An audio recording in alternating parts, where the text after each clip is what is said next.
Well, hello and a very warm welcome along to Sportsbet TV. Paul Alster here with you, and I'm very much looking forward to some good racing on Saturday. I mean, this Saturday we've got some proper racing, something to get our teeth into. So looking forward to four selections, which will be spread across the showcase meetings at Haydock and at Ascot. Now, if you're joining us for the first time, please press the subscribe button just below this screen, and then you'll be kept in touch with all my selections where I endeavour to try and find horses that I fancy that are each way prices and very often big prices. And that's going to be the case for a couple of them at least this weekend. Now, a quick word about last Saturday. You probably got the vibe that I wasn't overconfident. I wasn't overly impressed with the fare that was being offered last Saturday. And to be fair, the two that I put up in Ireland, they ran okay, but didn't run well enough. Now, one of the things about tipping them early is trying to get the value and beating the market. And that is something that I've been consistently good at, I have to say. And when the third of my selections last Saturday, Ellart, was back from the 11-1 that I recommended down to less than 2, down to 18-5 at Cartmel, I was pretty confident that we were going to see a massive run from that horse. As it happened, the money might have been down and we were on at much bigger odds than SP, but that's only half of the equation. The other half, the horse has to do the work, and I'm afraid he didn't. So it was a disappointing Saturday, but overall, August proved profitable, in particular because of a really good time of things at York with a couple of very nice price winners and a few very decent priced placed horses. So to the recommended £10 each way profit on all bets, to £10 stakes on all bets, the profit on the month was £113. So that is better than a poke in the eye, no doubt about that. And I'm hoping that September is going to prove even more profitable. Just one very quick word as well. You may have seen that in Ireland, some restrictions are now proposed to be introduced for online betting. They're going to restrict the use of credit cards, which means you can only bet, as I understand it, with debit cards. In other words, you can only bet money that you actually have in your account, so to speak. And I think that's a good thing. I'm not about trying to skin the bookmakers because it's not going to happen. I'm about trying to enjoy my racing, try and figure out the races, which each one I see as a puzzle, enjoy the racing, really get a kick out of it, a proper hobby. You take most hobbies, they'll cost you money over the course of the year, of course. My pleasure in horse racing is being able, all being well, over a year period to end up with a profit. So our year's entertainment and enjoyment, the highs and lows, the roller coaster of horse racing ends up costing us nothing. And even as it was for the last 12-month period, showed a profit of £1,880 something. So I was interested to see the moves in Ireland. I'm sure they'll be followed in Britain. For me, I don't think it's a bad thing. We don't want people going skinned. We're not going to beat the bookies en masse, but a profit is there to be made, and that's what I'm out to try and do. So always keep it sensible, and that way you'll certainly enjoy your betting much more than if you're getting too involved, particularly if it's money that is a little bit on the tight side. So keep it sensible, and that's what we'll be doing as ever this weekend. 4 selections. And I'll take you first to the 255 race at Haydock. Now, this is a really good old staying handicap, the old Borough Cup. It's a 1 3/4, 12 runners, and the going is good to firm. And this weekend, for the first time in quite a long time, the weather is set fair. So we're going to get the ground, hopefully, on which I've based my selections. Now, the likely favourite here is Charlie Appleby's runner, Global Storm, with William Buick on board. Now, he was third at Royal Ascot in that Copper Horse handicap, which was a good effort, and he wasn't disgraced in the Ebor last time round, finishing in mid-division. He's forecast around 3-1, 100-30 favourite. Eve Johnson Horton will saddle Noble Masquerade, who was an easy winner at Windsor last time out, but steps up 2.5 furlongs in trip here and has gone up £6. So while it might improve, it has to prove that it is as good a horse, if not better, it will need to be to win at this trip. Roginski is an old favourite of ours. He was second at York last time out over 2 miles. Remember him finishing third in the Northumberland Plate to old Nicholas T, who I tipped you at York when he really misbehaved. And he's such a talented horse, Nicholas T. I still think he could run well on Saturday, but he's just become a little bit moody. And I think he's the type of horse you need to see what side of the bed he's got out of. Because at York, he was in a really nasty mood. He had a bit of a strop on, as we say up in the north. And he just wasn't there mentally. If you see the horse coming out at Haydock, going down nice and sweetly, then you might want to consider him as maybe an alternative to my selection. But I just couldn't put him up without knowing what sort of state of mind he's in. Then we've got an interesting runner called All Right Sunshine, the Keith Dalgleish, who's a progressive sort. It won at handicap at Hamilton over 1.5 miles of £2 lower earlier in the season. And then was mid-division in the Northumberland Plate, but it was only beaten 4.5 lengths there over 2 miles, had a 70-day break, but I'm not sure quite how effective it's going to prove on this forecast, pretty quick ground. And because of that, I think there is an angle here on backing the outsider of the field. Now, the outsider of the field is also trained by Keith Dalgleish and is the mount of Callum Rodriguez, and the horse is called Sextant. I think it was bred and originally owned by the Queen and raced for Sir Michael Stoute, winning 5 times. Overall, it's won 6 times. In its time, it has been a good horse, Sextant, second to Mirando in the Group 3 Cumberland Lodge Stakes back in 2019 on soft ground that day. It joined Keith Dalgleish in November of 2020 of last year. It finished third when a first-time visor was applied at Kempton on its debut for the yard, and that was in listed company over 1.5 miles. And then he won on his hurdles bow at Carlisle, and he looked as if he was going to make up into a good hurdler, especially after finishing third in the Scottish Supreme Novices hurdle at Musselburgh. Well, they decided not to press on with him over hurdles at this stage, gave him a break, brought him back this spring. He ran 6th to Japan in the Ormond Stakes, the Group 3 at Chester on soft ground. Then he was 5th to Hookham, who of course is high class. That was in a listed race at Goodwood on good to soft. But it was at Royal Ascot over 1.75 miles on good to firm that he ran a much better race, encountering the better ground, when 8th of 15 to Amtiaz in that same Copper Horse handicap, in which Global Storm, the forecast favourite on Saturday, finished third. Now he's running here off a mark of 101, which is £2 below his last win, which was when he was winning a Chester listed race. So I think with the ground in his favour, coming back from a bit of a break, should be fresh, unexposed at this trip, having had that one run over the 1.75 miles on the good to firm ground at Ascot when he ran creditably. I think Sextant might surprise, and 25 to 1 is the each way offer across the board when I looked a few minutes ago before coming on here to join you this early Friday afternoon. So Sextant is my first suggestion. Big odds, 25 to 1. It might go bigger. So remember to shop around. Have a look around at all those odds comparison sites. And if you're able to bet with a bookie, that'll give you the SP. If it turns out to be bigger than the price you take, even better.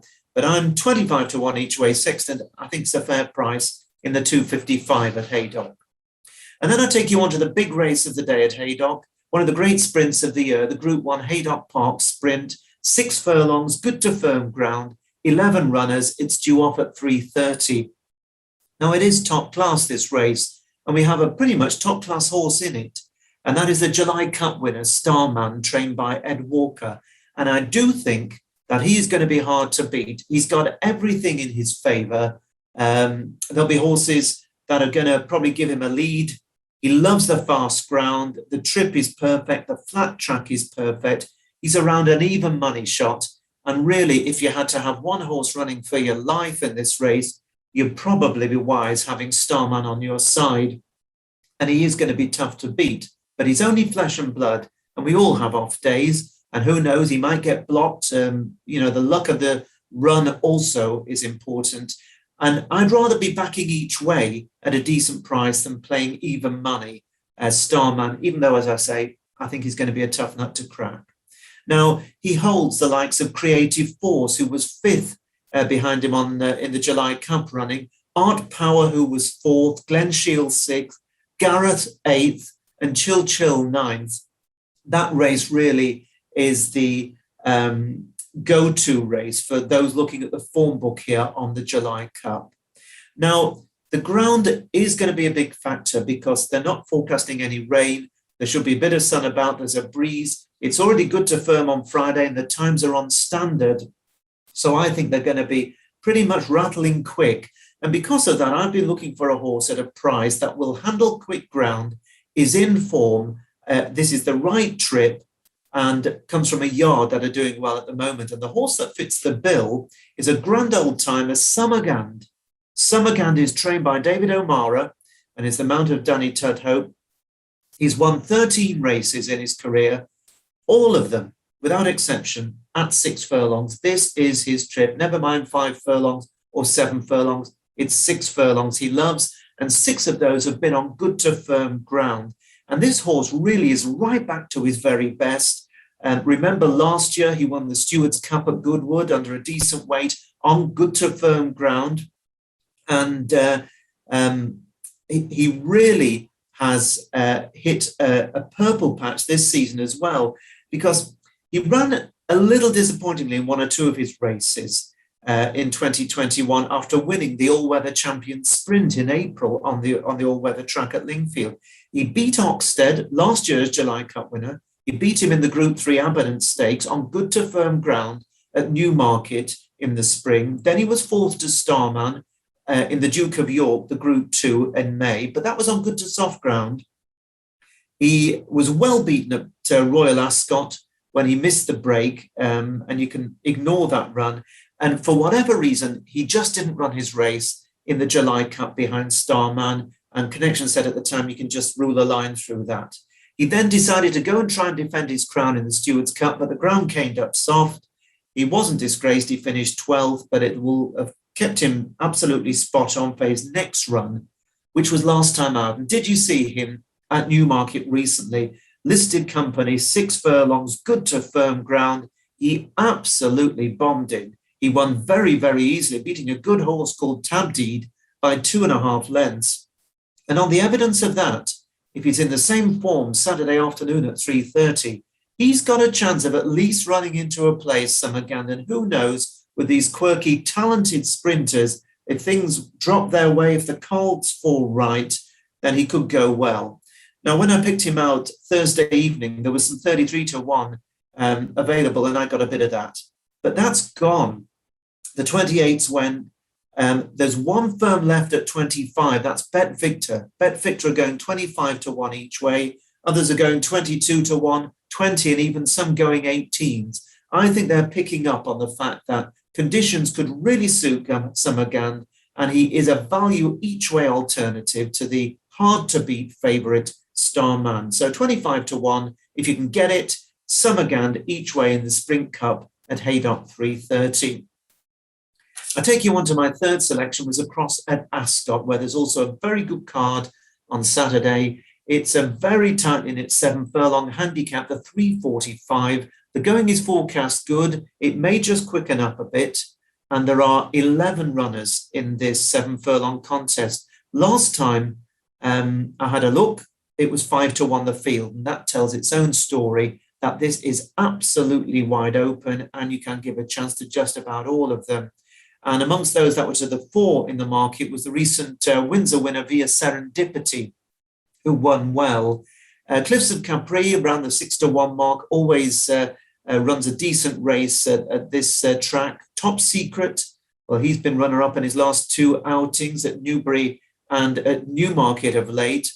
Andrew Balding's Mystery Smiles, well, if you go back to the spring when he was 3rd in the Craven Stakes, the Group 3 trial for the 2,000 guineas, well, he would be a proper bet in this race, but he's really disappointed the last twice and has lost his way. So it's difficult to put him up with any confidence. And because of that, my choice here is a horse called Documenting, trained by Kevin Frost and the mount of Trevor Whelan. Now, this horse loves the 7 furlongs and he's really well suited by this track at Ascot. He's ideally suited by the uphill finish and a decent surface.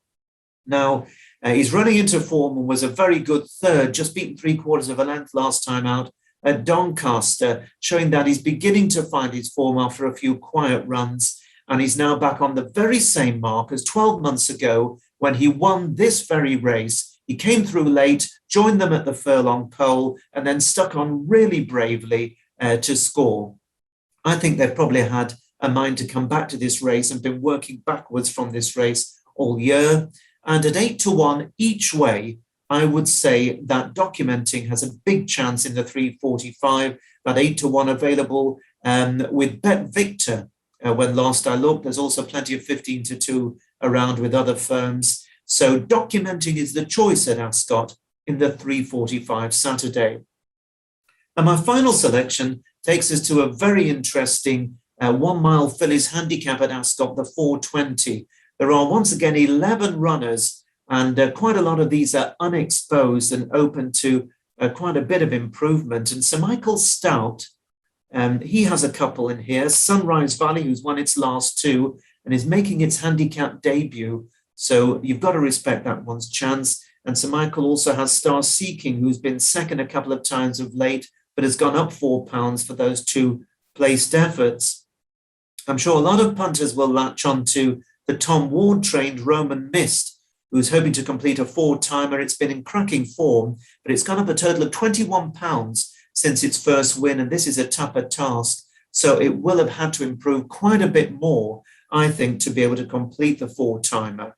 Mokabotti has a horse called Rising Star, who was a good third in a red-hot handicap at York's Ebor meeting 16 days ago. And Castenova John Gosden is top weight, but down in class, having run in Group 3 and listed company of late. But my choice here is a horse called Passionova, trained by my pal George Baker and the mount of Pat Cosgrave. Now, this is a filly that I know connections have held in some regard from the time that she arrived at the yard on race. She's by bated breath. She won a Lingfield 6-furlong novice race in February. She won it very nicely indeed. The form of that race didn't work out overly well. She could do no more than win. But then she went to Newmarket for a 7-furlong novice race in June, and she won that really well.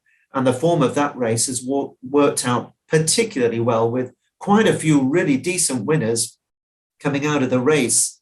And then George decided to step her up in a trip to a mile last time out, and he took a chance. He admitted he took a chance because it was when the ground changed from good to almost heavy, and a few horses pulled out, but he decided to let her run and see how she coped with it. And as it happened, she ran well. She was second in the mile listed race at Haydock last time out to a horse called Waliak. And that horse has subsequently finished second in a Group 3. So that form is working out well. And there's no doubt that Passionova is a better horse on a sound surface. So she really did show that she's going the right way with that listed second last time out. Because she comes from essentially a less fashionable yard than some of the big stables, such as the Gosdens and the Stouts that are running in this race, I think she's going to be each way value. She is lightly raced and open to improvement. And I think they had an alternative engagement in Europe they could have gone to, but they've decided to stay home for this. And she makes a handicap bow off a mark of 92. At the time of this recording, 5-1 is offered. And I'm always happy to bet each way to get my money back at least. That's with William Hill's, the only firm that have priced up, so well done indeed to them, pricing up early on the 420. Personally, I think she'll probably be bigger than that. So I think she's going to probably be more like a 6-1 shot for your each way money.